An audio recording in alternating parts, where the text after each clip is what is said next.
Hello, Mechwarriors, and today I did a thing. I've been given a few stalkers over the years through the loyalty system, which is wonderful, and I really do appreciate PGI for that. And one of them was this 3FB, the loyalty. It even says loyalty. They also gave away a 7D a couple years ago. I wasn't a big fan of that one, and it's probably because I didn't understand it. For the longest time, I hated this mech. But I've grown to love this mech quite a bit, and I've had some really amazing matches in this guy. So that said, there's a sale going on right now with Mechwarrior, and they're having a sale on mechs of all kinds. And some of those assault mechs. Oh, did I say assault mechs? Yes. Some of those mechs are assault mechs. I bought a couple mechs in the light class. But more interestingly, I saw that these were on sale cheap. So I bought 4 of them. So I have this one already. And then I have these other 4 I just purchased. And I just found builds for them. And I built them up. And I don't have a lot of cash left over after building them up. But you can see they have 0 skills. And let me show you what I mean. I mean 0. Nada, nilch, nada, nada, nada. Nothing skilled, nothing has been skilled. I don't have the ability to pay for this. I have enough for 1 point of skill. But I want to take these into matches and see how they do. And so I purchased 4 of these guys, and they all have different purposes that I think is going to be able to fill a niche. And I wanted to show you some of the builds. So specifically, we're going to start out with the Stalker 3H. Let's take a look at this guy. So the 3H is capable of 4 energy points and 4 missile points, and then a laser AMS or AMS in general. I went with 2 LRM-20s, and I'll explain that in a minute, and 2 LRM-15s with 4 small X-pulse lasers. And then my standard complement of ammo, which is 6 tons of ammo. It's typically what I run on most of my inner sphere mechs. But let me show you specifically why I purchased this one. So I'm not even taking full advantage of the capability of this mech, but energy range plus 10%, missile heat generation minus 10%, missile cooldown minus 10%, and then LRM 20 heat generation minus 10%. That's what I'm really taking advantage of right there. Center torso, you're getting plus 6 on the armor, and then left and right torso plus 18. What I'm not really taking advantage of is if I had wanted to, I could have done this with 2 LRM-20s and then 2 SRM-6s. I think it's originally how this thing came. But I chose to go this direction with this guy because I'm an LRM kind of guy. And I put a single cool shot on here. And even with these 1, 2, 3, 4, 5, 6, 7, 8 weapons on board, only 1 heat sink, which I changed it out to a light engine, and I went with double heat sinks, light ferrous, and no steel. I still have a heat management of 1.04, which, believe it or not, is actually pretty good. On inner sphere mix with X-pulse lasers, it's actually pretty good. The firepower is given at 74, and the speed is 56.2. It's not going to be winning any trophies in that regard. So moving on from the 3H, we come to the 5M. I was really excited about getting this guy, and I'll show you why. So I've wanted to get a stalker for a while that I could do an SRM build on, and that's what I did with this guy here. I went with 4 ER large lasers, so I have my range weapons, so I can hunt and peck at distance, and then I also have 5 SRM-6s. Went with 4 tons of ammo, 2 double heat sinks, and the advanced sensor package. And I switched it into a light 310 motor, so this does 59.1. I went with Indo Steel and Light Ferrous. Let's take a look at the quirks.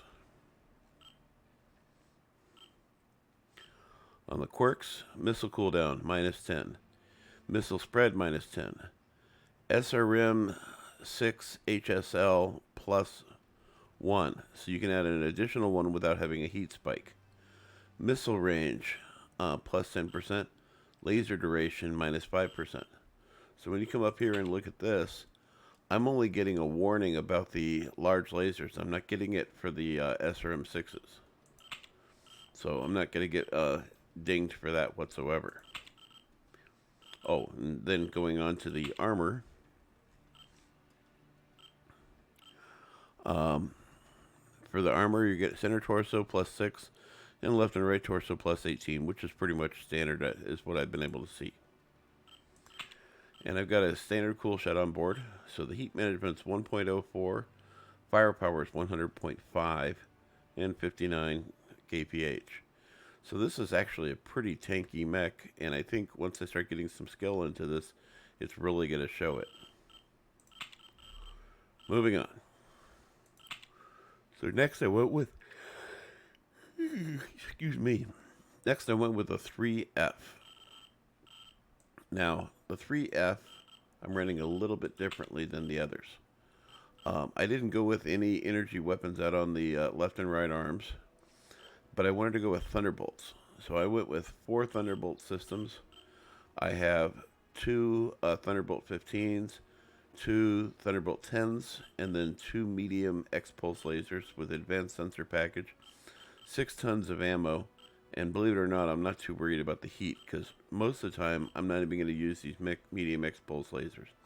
So if these weren't even here, as an example, the heat management would be 1.61. But they are here.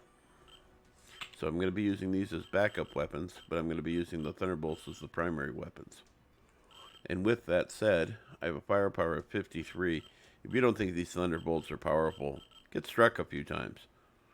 They'll make you go to cover. They are not to be trifled with. They don't look like much flying through the air. I will give them that. But boy, they are a lot of fun.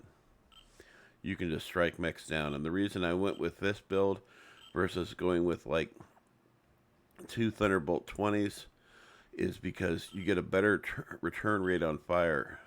The cooldown is much better. So it's 3.7 here. And I think it's 4 flat. Yeah, here. And as I recall, I could be wrong, but I don't think I am. Yeah, it's 4.3 seconds for the cooldown on a Thunderbolt 20. I want to be able to fire these as often as I can and use up this ammo. And then when, worst comes to worst, I can still fight with these. Even if I lose the arms and I still have medium X-Pulse lasers. I decided to simply go with these this way versus doing 4 small X-Pulse lasers because I just felt like this is more of a kind of a close quarters brawler kind of thing. Because remember, the Thunderbolt 10s, you can fire these in close quarters. They don't do as much damage as they normally do. It gets reduced in half, but each one of these is doing 5 damage. And then these are doing 7.5 damage. So that still adds up. And then you still have the medium X-Pulse lasers for close quarters. Once again, a cool shot on board. Now we come into and look at the quirks on this guy. Energy heat -10. Laser duration -5. I don't think I'm really that worried about that. Missile cooldown -10. And then once again, center torso, you're getting +6. And left and right torso +18. On to the last one.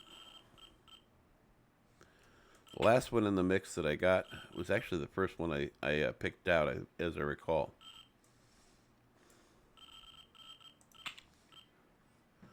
This one's running a kind of similar build that I run on my 4 HP Marauder. I've got 4 small X-Pulse lasers, and I've got 4 LRM-15s. But the reason I was excited about getting this one is, yes, dual AMS.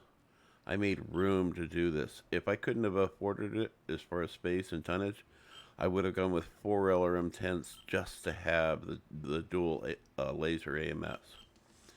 Heat management, even with 1, 2, 3, 4, 6, and force 10 weapons on board, I still have a heat management of 1.01. And how am I achieving that? Indo steel, light ferrous. I went with a 305 motor and 2 double heat sinks on board in order to get this to work. So the heat management is 1.01, which isn't terrible considering all the weapons that are on board. The firepower is given at 64, and the speed is 58.1. When you come to the quirks, more of some of the similar stuff. Energy range, plus 10. Laser duration, minus 5. Missile heat generation, minus 10. And then center base armor on the center torsos, plus 6. And then plus 18 for the left and right torsos. But not a lot's really thrown into the arms. And if you look at other inner sphere or just assault mechs in general, they put kind of the same kind of similar armor that you would see like on a cicada is moving forward onto the Stalker. And if you look at them, they're very similar looking mechs overall. I mean, obviously they're different sizes and stuff, but they're basically built on the premise of like a chicken mech with really small wings. So that's just something to look at there. But I really, really, really, really wanted the dual AMS. And I'd seen somebody talking about it, and they said, oh yeah, it has dual AMS. And I asked them, I said, are you running laser or ballistic? And they go, well, I ran ballistic, but I'm thinking about going to laser. And then they gave their explanation why, which is my basic overall. And that overall is, you don't have to carry armor or ammo, and it takes up spaces. And if you have, even if you have 4 tons of ammo for it, that's 4 slots that you're wasting. But you're going to eventually run out at some point or another. And, you know, it may not happen in that match, but it may happen in another match. And then you don't have any AMS. Whereas, you know, it's the old adage about lasers is, oh, I've got an infinite supply of laser ammo. As long as I have the lasers, I have ammo. So there you go. So anyway, I was really happy about the sale that's going on. And let's take a look at it here. You come up and look at this, and they've just got so many deals going on. You go in and look at the assaults. I don't think there's anything going on in the clan. Ooh, they do have the clan one, but it's for MC though. But the chargers, absolutely. If I had a use for the charger, I'd buy it, but I don't, so I won't. Yeah, they having it on the clans as well. Yeah, just a lot of really good deals going on. Obviously, clan mechs cost quite a bit more. One of them I was actually considering isn't available yet. I wanted to get a bull shark, but they're not available yet. And I've already purchased a couple of these. Too bad they're not on sale. I might actually buy another one. But anyway, yeah, check out the sale they're having, and I hope to see you on the battlefield.